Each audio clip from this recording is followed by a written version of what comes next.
Room 17, it's Miss Long, and what you just listened to that you saw me play was a piece by a composer by the name of Johann Sebastian Bach. And he was someone who lived hundreds of years ago, but to this day he is known by a lot of people as one of the greatest composers who ever lived. So with that, we're going to get started with day 40. I'm going to be reading a book to you called Becoming Bach. So it's about the story of Bach's life. And then we'll be ending with a quick drawing activity just for a few minutes. Okay, so because we got to do some art as well. So let's get started with the book. Becoming Bach by Tom Leonard.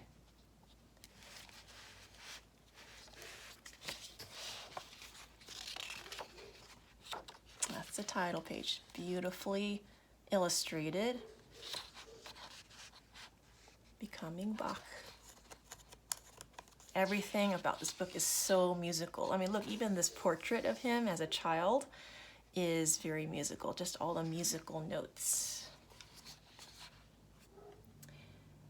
There was always music.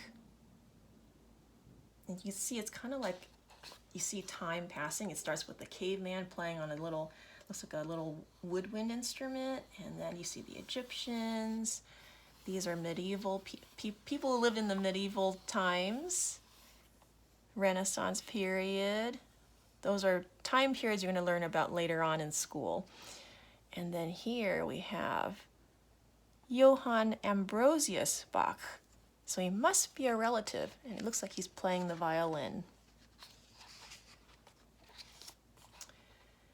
Music was always being played. When it wasn't being played, I heard it in my head. So this is Johann Sebastian Bach when he was 1 year old. And this is his story. He is telling it from his point of view. My family had been musicians for over 200 years. In our part of Germany, musicians were called Bachs. So here's all his family tree. I always wanted to be a Bach.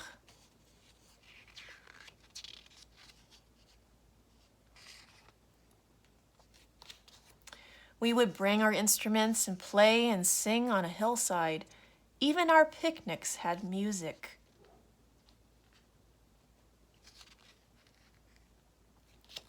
I learned to play the harpsichord, the trumpet, the violin, the flute, and the organ.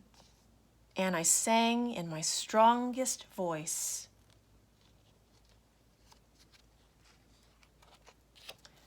After Mother and Father went to heaven, I needed to say things, but words weren't enough. So actually, his parents died when he was very young.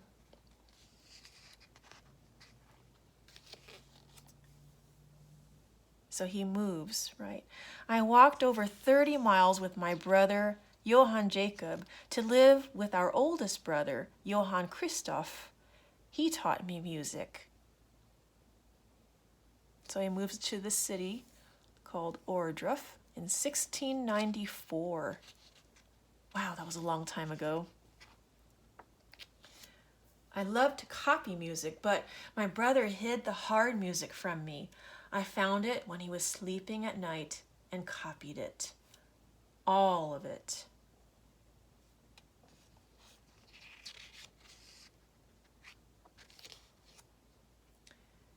The music made patterns on the page. The patterns made music when you played them.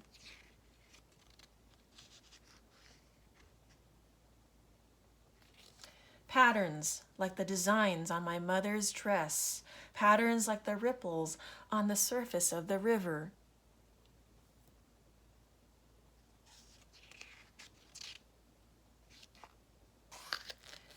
New sounds, happy sounds, quiet sounds, yellow sounds, red sounds, blue sounds, all the sounds in my head.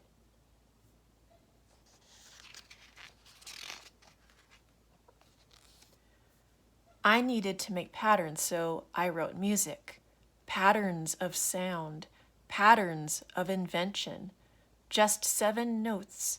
Every note made a different sound.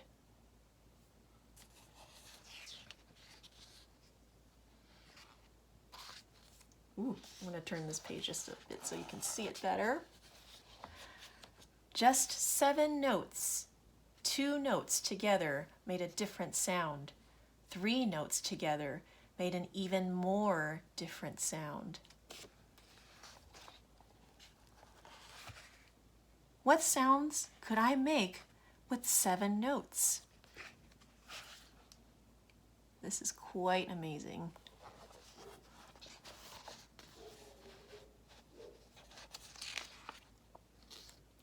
I saw patterns everywhere I looked.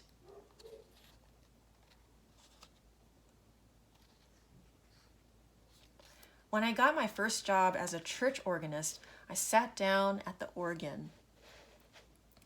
I looked at the massive pipes that seemed to rise up to heaven above, the manuals on the keyboards, all lined up in black and white, the pedals on the pedal board beneath my feet. I looked at the stops in rows like notes on a page. I pulled out all the stops.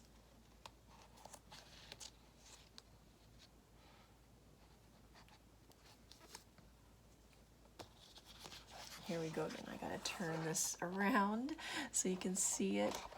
I don't know if you can see it, but here's the top of the organ. It's quite an amazing instrument. And that's him playing.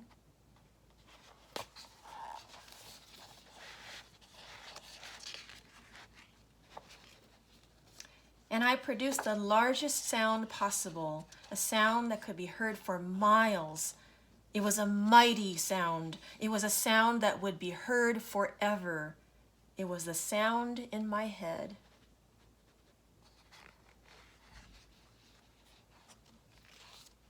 It was then that I knew I had become a Bach, Johann Sebastian Bach. And here's just some biographical information about his life. He lived from 1685 to 1750. He was born in Eisenach, Germany. So what I was going to do is I'm going to be back with some drawing paper and some music I'm going to play from a recording, not from my own piano this time, and it's some violin music. And the violin music is called the Double Concerto in D minor. So you're going to hear 2 violins playing in this piece, and it's really, really beautiful. So I'll be back with my markers and my drawing paper. All right, so we're about to get started, and I'll be playing the music from a recording. And I've got some colored pencils here, and some brush pens, and some of my favorite markers, and my drawing paper. So you can do pretty much anything you want. I, to be honest, don't even know what I'm going to create today. It just depends on what the music makes me feel and what it makes me think about. So that is entirely up to you. There's no right or wrong with our drawing activity today. All right, so let's get started. Here we go. This music is really, really amazing. I hope you like it.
So that is the end of the first movement of the piece by Johann Sebastian Bach. Violin Concerto, double violin concerto in D minor. And this is what this is the drawing that I came up with. And who knew, right? It just came out as I was listening. So I'd be curious to know what your drawings look like. If you like to share and show me what you came up with, show me what you drew, I would love to see it. But I hope you enjoyed this activity. I hope you enjoyed the music, the big, beautiful music of Johann Sebastian Bach, and I hope you enjoyed the book. So I hope you have an awesome, awesome day, Room 17, and I will see you later.